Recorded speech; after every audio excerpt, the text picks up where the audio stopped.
This is a mini meditation guided by Bombas. Repeat after me. I'm comfy. I'm cozy. I have 0 blisters on my toes. And that's 'cause I wear Bombas, the softest socks, underwear, and t-shirts that give back. One purchased equals one donated. Now go to bombas.com/listen and use code LISTEN for 20% off your first purchase. That's bombas.com/listen and use code LISTEN at checkout.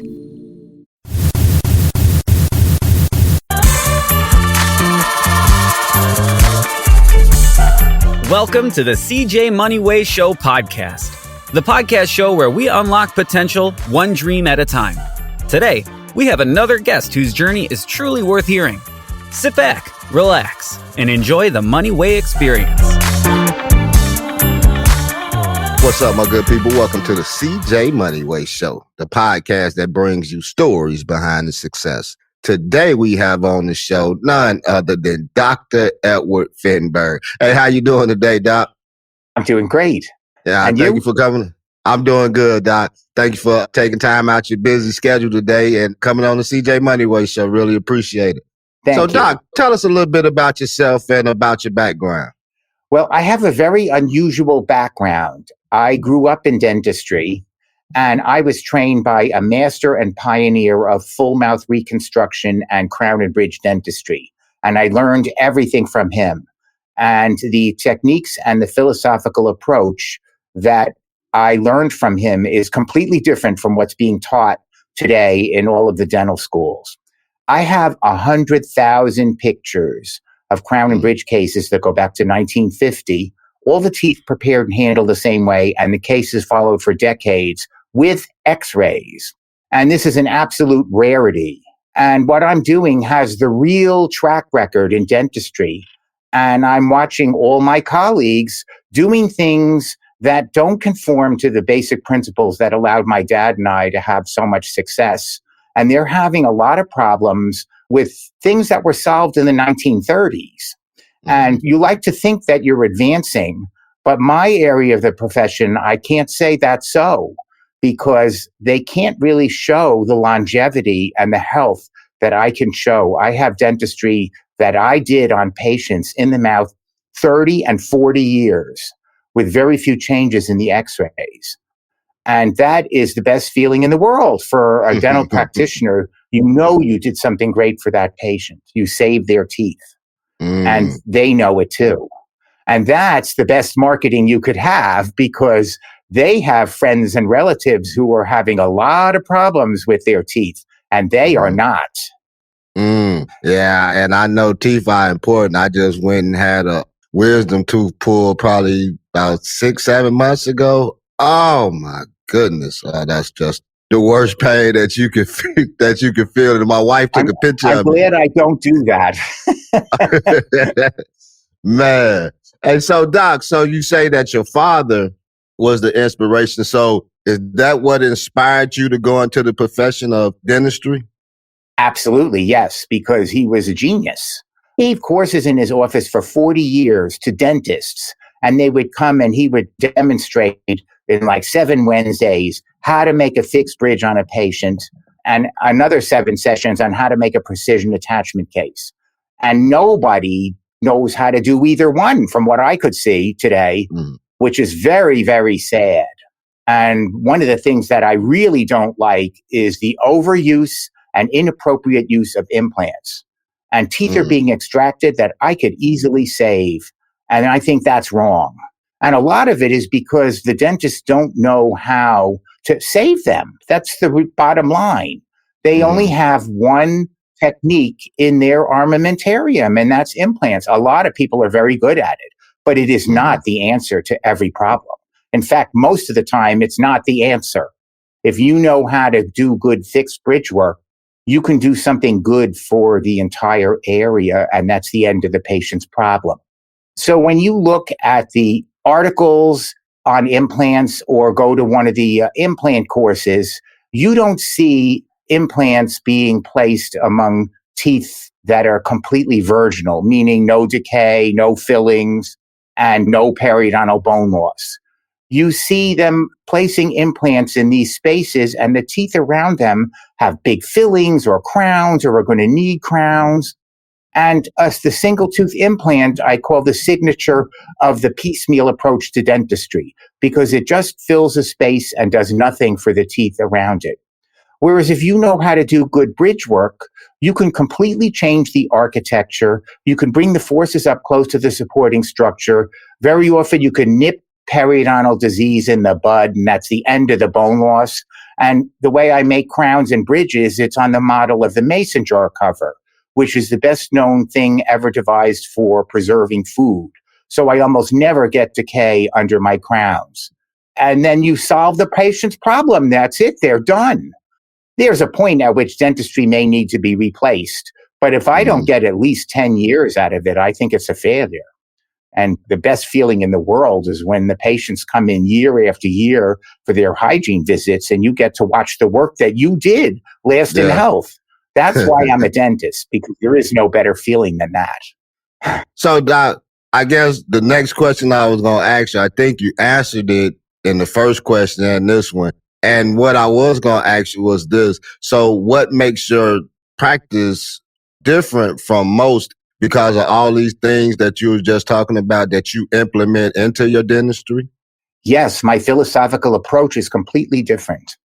Somewhere along the line, dentistry went off the track of where it came from. So I'm doing what actually came from the roots of dentistry, or the roots of crown and bridge work. My dad had an amazing mentor too, Dr. I. Franklin Miller. And so the chain of what I'm doing goes back to dentistry's roots. That's what has the track record. So I just mentioned that I make all my crowns on the model of the mason jar cover. Well, modern dentistry can't do that because their techniques don't go down far enough to seal the teeth. So what they're doing a lot of is what you call butt joint restorations, where you prepare a ledge on the tooth and then you make the crown to that ledge. That's what most people are doing. And the thing is that bacteria are microns, and that can never be sealed. There's always an opening to a bacteria that might as well be the Grand Canyon, and you can't see it. And the bonding materials and cements, you can't see what's sealed and what's not sealed. So there's a much higher percentage of failure with that approach. And of course, they came along and invented technology. See, technology is a tool, not an end in itself. And it's very impressive. Oh, you could make a crown in a day and put it right in, and I don't have to come back. But that's what they're doing, butt joint dentistry. And that doesn't have a very good track record. And that was known, at least in the 1960s. So they have this machine called the CEREC machine, which makes butt joint dentistry. And essentially, the end product is exactly the same as the old high-fusing porcelain crowns that were baked in an oven in the 1960s. You think we didn't know what was wrong with those? And so now they came and made a machine that does the exact same thing. So you're going to get the exact same results. And that's exactly what's happening. And yet everybody is concentrating more on economics and workflow instead of longevity and health. And a lot of it is because corporate entities want to sell the $100,000 machine that makes the crowns in a day. And they want to sell implants. And so that is what's going on in my profession, in my area of the profession. I can't say that all areas are that way because they made huge strides in other areas like endodontics and orthodontics. It's so far superior to when I graduated. But my area seems to have gone backwards. So, Doc, you touched on, corporations and things of that nature want to sell these machines, for implants and things of that nature. And so I guess my question is, why is it important to save teeth rather than extract them to place implants? Well, implants are not foolproof. There are areas where they're not going to work well if you don't have enough bone where you could put a deep enough implant in. That's going to fail. Like if you were to make any engineering structure, let's say you were going to make a bridge over the Hudson River, and you don't sink the supports for the bridge deep enough in the ground, that bridge is going to collapse. And there are many examples of engineering failures because they didn't take into account the forces that were going to be acting on that structure. Well, that's common. The same exact things that happen in structural engineering happen in dentistry. The exact same things. Mm-hmm. So in areas of really bad bone, or where you can't put good implants in, like where the sinuses are, for example, and that's they have to put grafts in order to see if they can put a longer implant in. Those have a high failure rate. And also on the lower, if there's not enough bone above the inferior alveolar nerve, you can't sink a deep enough implant in. That's going to be a failure. See, I have other options, treatment options in my armamentarium. So I can offer patients options for treatment. And most people can't do that. They only have one thing in their treatment armamentarium, and that's implants. And I don't think that's fair. A lot of it's simply a lack of knowledge. So that's why I started the Onward program, which is a teaching website for dentists online so that they could learn how to do some of this dentistry. So I have solutions for areas of bad bone where I don't have to put implants in and I can still restore the entire arch. Really good solutions. And part of the problem is that dentistry forgot about those things. You know, one of the things that I grew up in, when there were no implants, my dad stuck his neck out to save teeth and made cases on the worst teeth you ever saw. And a lot of them worked.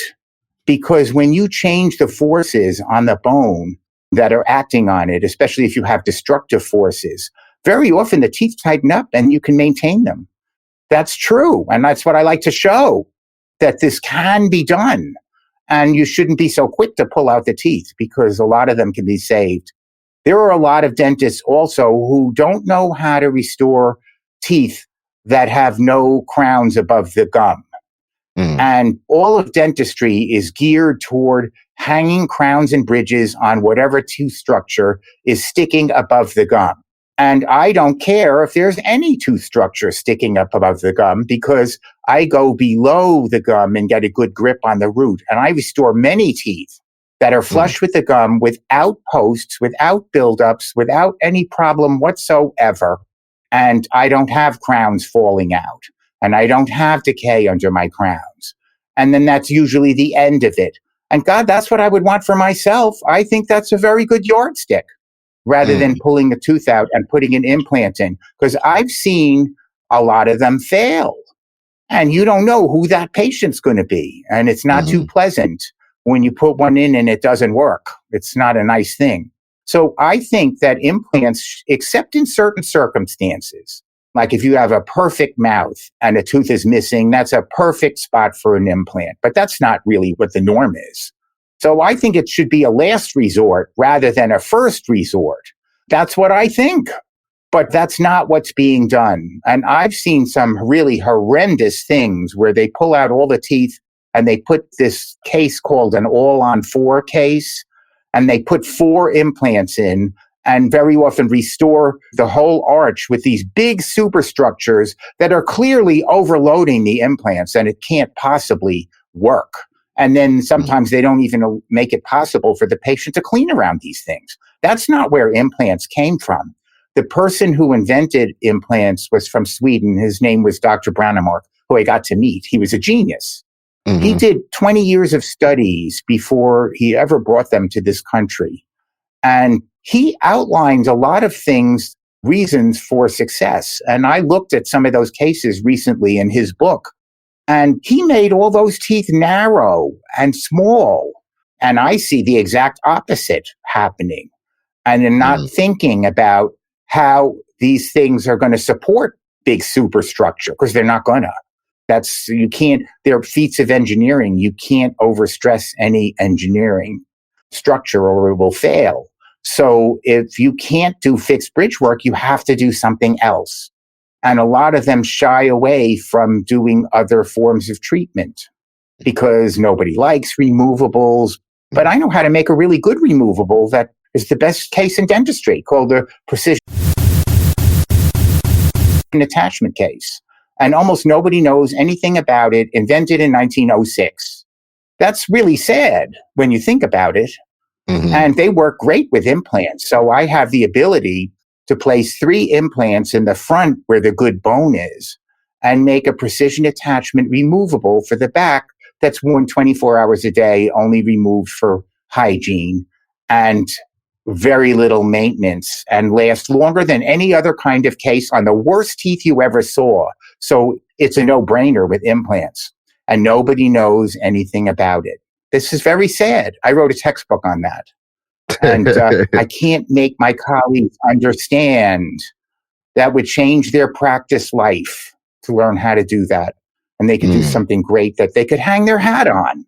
Yeah. And that's what I teach. So, Doc, let me ask a question. You said something earlier in the conversation. You said that decay can come under the crown. So if decay comes under the crown, what does that do? Like, what kind of effect does that something that hits the nerve? You know, like how we have a nerve pain in there and can't get it out? Well, it can, yeah. Decay can progress into the nerve. Inside each tooth is the nerve chamber, or the pulp chamber, they call it. And that's where the nerve tissue is. And if decay continues into the nerve, you're going to get a big toothache, usually, not always, but usually, or an infection. And then you're going to have to do root canal therapy to save that tooth and probably redo the dentistry. So by making my crowns on the ID model of the mason jar cover, I avoid a lot of that. That is not one of my problems, is having decay underneath, except after many, many years, and there's been changes and areas of root are exposed that weren't exposed previously. Those areas can become susceptible to decay.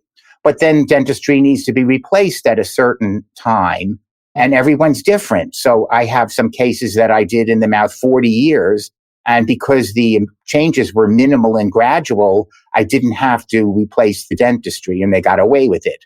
But other people, after 10 or 15 years, the dentistry should be replaced.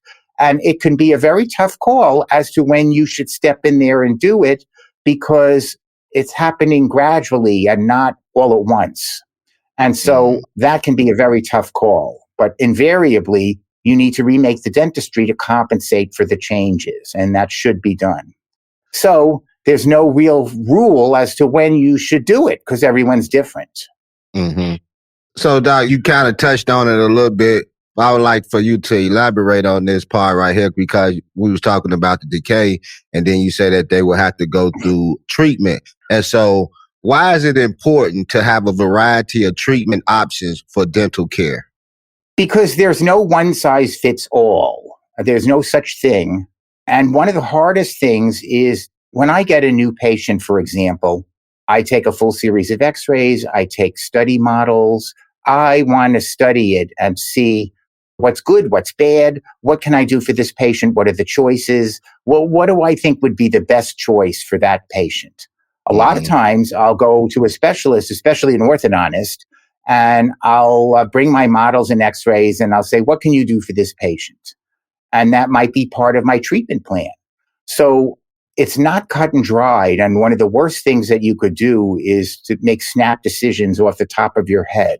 That's how you get into trouble.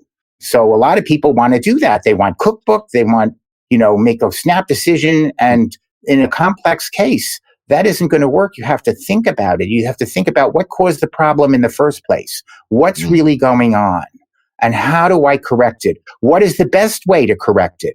Sometimes it's just plain orthodontics. Sometimes it's a combination of orthodontics and restorative dentistry. Sometimes you need to do some endodontics. So everyone is different. And what I try to do is figure out what would be the easiest for this patient and what would be the least amount that they would have to go through. And a good yardstick is, what would you do for yourself if you had the same issue? I think that's a very good yardstick, because I see things being done at the lectures. I'm horrified. I got up once and I said, this is malpractice. Would you like that done to you? Because it's unkind. I really believe that if you're going to, let's say you have to change the type of treatment that a patient's getting, you want to ease them into something new, not do something drastic. You got to give the body a chance to accept it. You got to see how they function before you make anything. And a lot of people are in a hurry. They want to make a quick buck, slap something in. That's not right. And that's not the way I was taught. But this is what's going on. So I'm honest.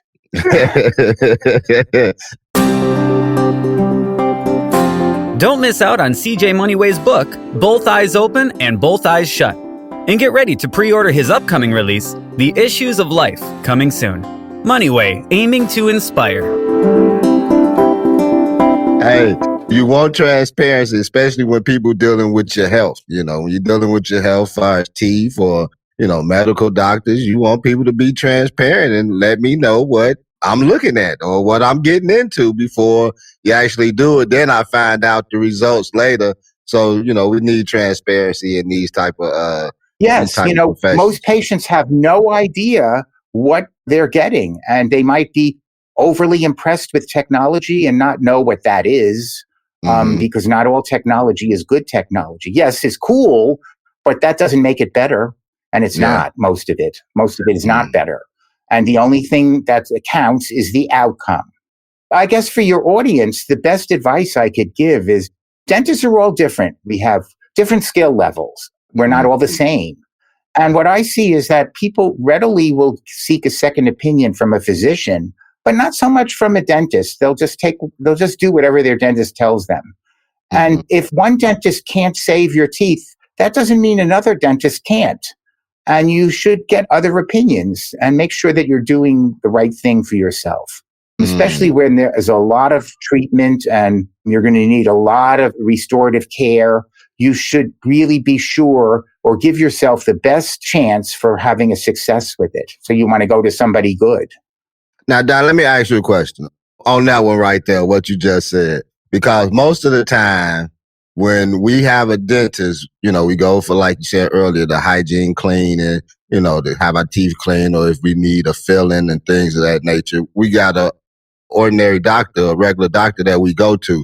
Now, you being a dentist, would a dentist be upset if they couldn't save your teeth and then you went out and did get a second opinion? How do you guys take that?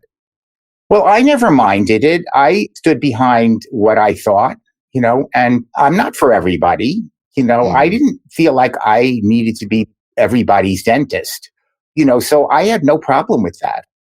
I would say, fine, come back and tell me what they said. I'd like to hear it.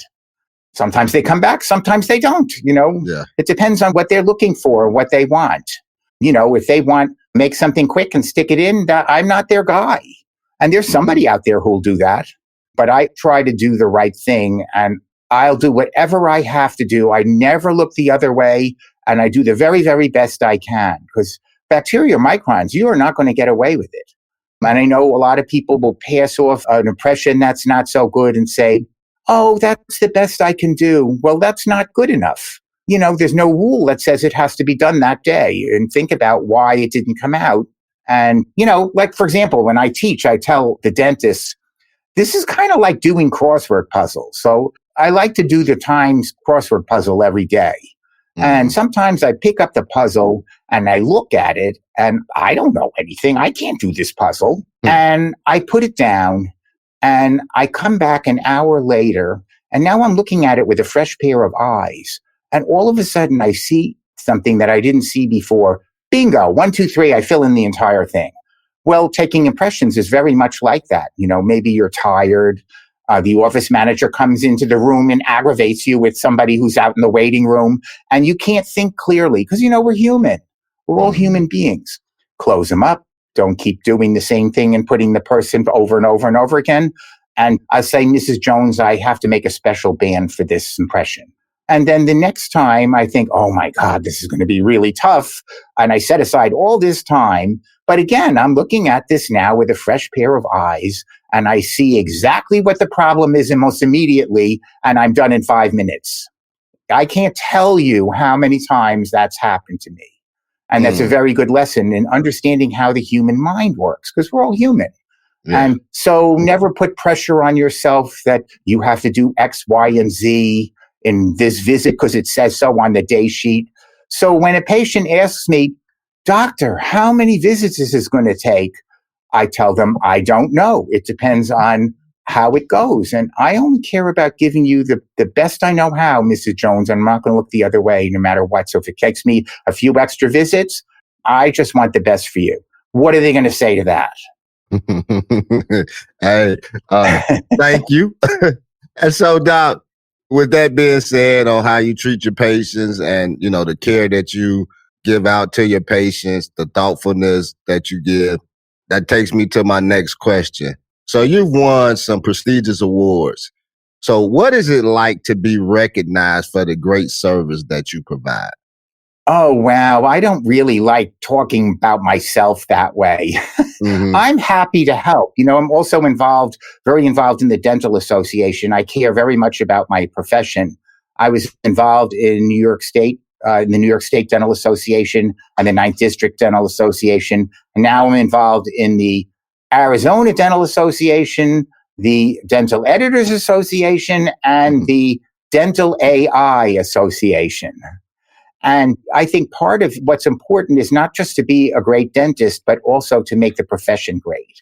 And I very care deeply about our reputation and some of the things that I see. I'm afraid we're going to lose our reputation, and I don't want to see that happen. So I hope that we can turn things around. One of the major problems is that today dental students are graduating with debts like $500,000 before they even do anything. So instead of focusing on building their knowledge and skills because they know nothing when they get out of dental school, they are forced to think about how they're going to pay back these loans. And a lot of them go to work for these corporate mills, and they're forced into a production mindset. And you could never be any good that way. And they're never going to like the profession or give back to it. And that's terrible for the public and for the profession. And that has to be changed because we didn't have that. It wasn't that expensive. It was expensive, but it wasn't, over the top expensive when I went to dental school. And when I first went into practice with my dad, I spent a lot of time watching him at the chair with him. I did all the patient emergencies. I was carving teeth all day long. I carved temporaries and made teeth all day long before I even worked on patients. And then my dad lined up these full mouth cases for me to do in my first year of practice that most people would never do until they were in practice for 10 years. And he was going to check every single step. And that's how I started. My first patient, I had to prepare 32 teeth on this patient. And that case lasted well over 20 years. And I learned everything from him. He was a genius. Yeah. And today, most dentists never even heard of him. And that's very painful to me because I know he was way ahead of his time. And I would like to see my area of the profession go in the right direction. I really hope I can make a difference. So I'm trying. And let me tell you, it wasn't easy. My dad was a tough taskmaster. He was rough. It was not easy. He made me what I am. Yeah, he knew what he was doing. I'm sitting here thinking about some of the things you said, how you talk about the younger ones coming out of college and this and that. You kind of like got a head start because this is something that your father had excelled in way before you ever got into it. And so you had a great learning tool or somebody great to learn this profession from. And so it kind of gave you a head start. And like you say, he had you doing things, the basics that some people wouldn't be doing for, their whole career. So that was pretty cool. Yes, I was smart enough to know when I was young that I had a unique, special opportunity that no one gets. In fact, my dad was my mentor, and I think everyone should have a mentor.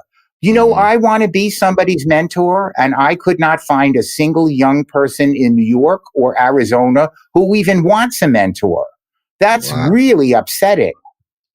Some of them think that you can get everything online in a YouTube and they don't need anybody or anything. That's not true at all. That's not. You can't find most of what I have to offer in a book or online even. And you can't beat one-on-one experience. I used to, listen when my dad gave these courses, I'd pick up on everything that went over the heads of all these people sitting in the audience. And I would say, Dad, how come you never told me this, that, and the other thing? And I'm there every single day. Mm-hmm. And so there's a lot to learn. And the little details are what's going to make you great. And you can't get that from a book. You need somebody to guide you and point you down the right path. And I don't think I could have done that without my dad's help. No way. It would be impossible. Yeah, I understand. You do need mentors and professional, when you're doing professional things, you need somebody that know more than you, that's been there, done that, and like you say, that you can learn from. And so on that aspect, you touched on it earlier.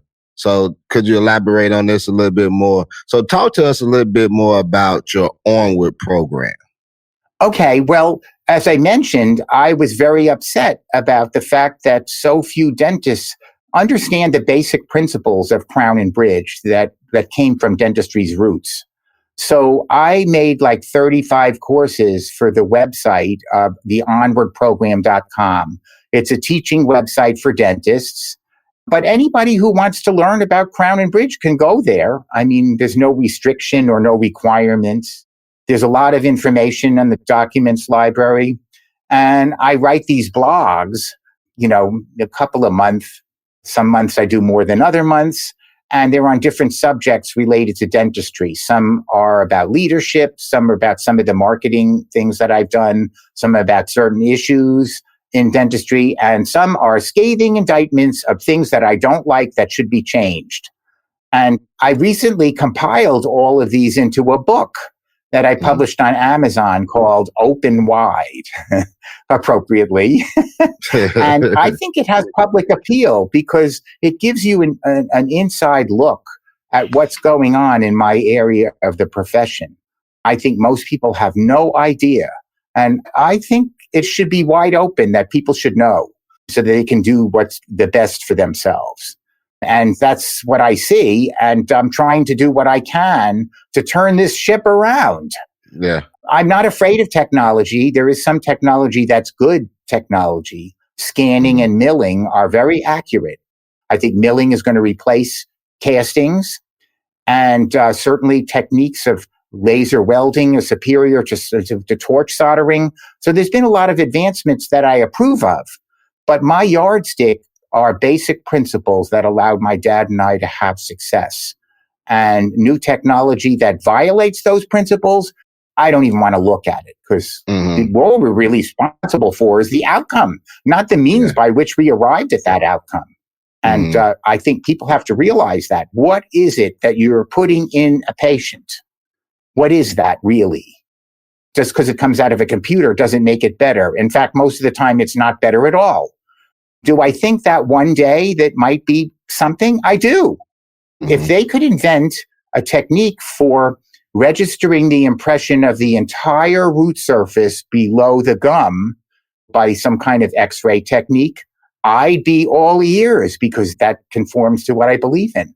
But until that day, I think maybe the best dentistry might be a combination of what I call analog, which is like hands-on, and digital, but not digital. That's butt joint dentistry, and it's not good. And most people don't know the difference. So you keep saying butt joint. What is that analogy? What is that really, man? When you say butt joint dentistry? Okay, yeah. So I did explain it before, but I'll go over it again. When teeth are prepared, they're prepared with a ledge all around the tooth on the outside. Okay. And when you make a crown to that ledge, that's called a butt joint. Okay. So when I make a crown, I go beyond the ledge onto uncut tooth structure. So my crowns are like mason jar covers, which is the best known thing for food preservation. So that's a completely different concept. I have far superior retention and protection against decay. And I have so much proof, 70 years of documentation for what I'm doing. And the profession just kind of brushes it off because everything is being corporate controlled these days. That's what's really wrong. And nobody cares about science. That's scary. Yeah. Yeah, I agree with you on that one. So before I get to my last question, where can we find your book at again, and where can we find your program? Well, my program is at www.onwardprogram.com. theonwardprogram.com. And my book is on Amazon. It's called Open Wide, and it's available in print as an ebook and also as an audiobook. Okay. So what about your social media handles? Where can we follow you at on social media? Oh, well, I'm on Facebook. I'm on LinkedIn. And I haven't done much with YouTube, but I'm on it. Okay. And a little bit of Instagram. But I don't really do much with Twitter. I'm not a big Twitter person. Yeah. So, but I'm not too hard to find. No, not with this type of profession. My website has everything on it. So all of my information. And so what is the website again? www.theonwardprogram.com. Okay. So just my last question for you, Doc, before I let you out of here. What are some of the difficulties that young practitioners face today? Well, I think their chief obstacle is the overwhelming debt that they get when they come out of school. It's not their fault.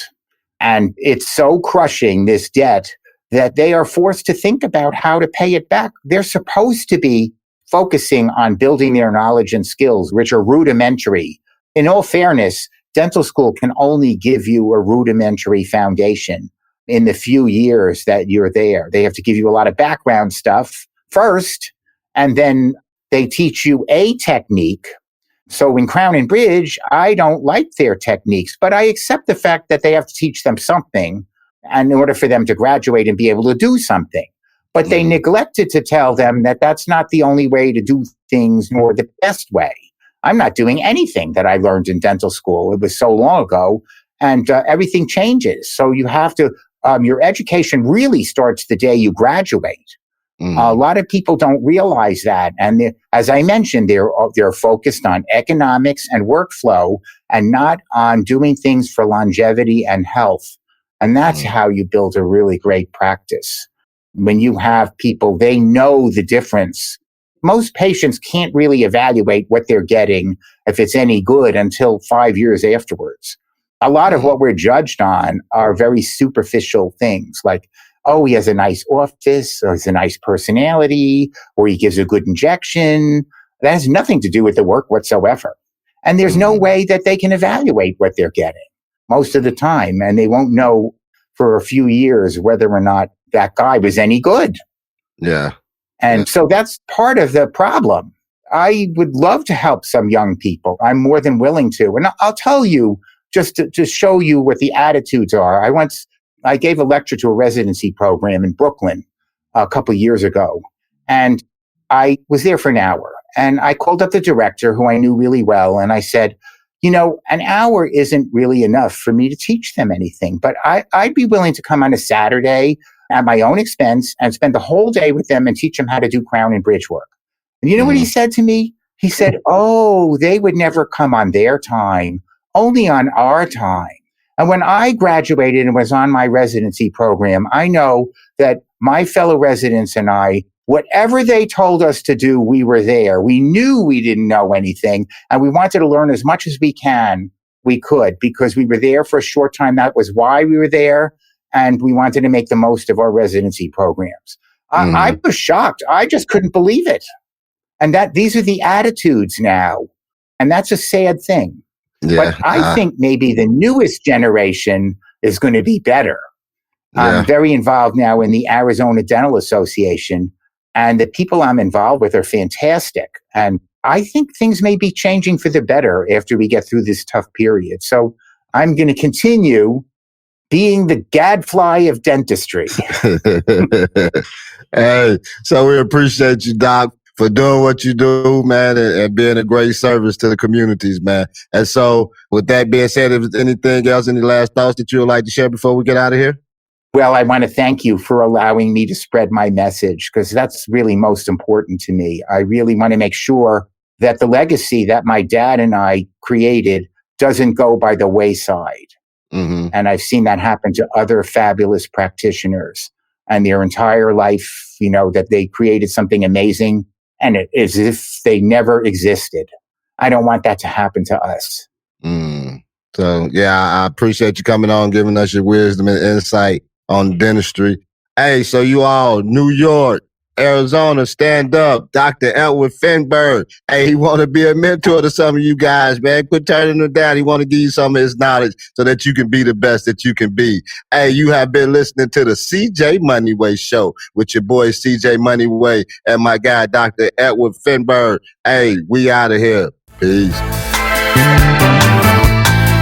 Thank you for listening to the CJ Moneyway Show. Don't forget to share this episode with your friends, leave a comment, and drop a review. Be sure to tune in every Tuesday and Friday for more inspiring journeys. Who knows? Your story might be next.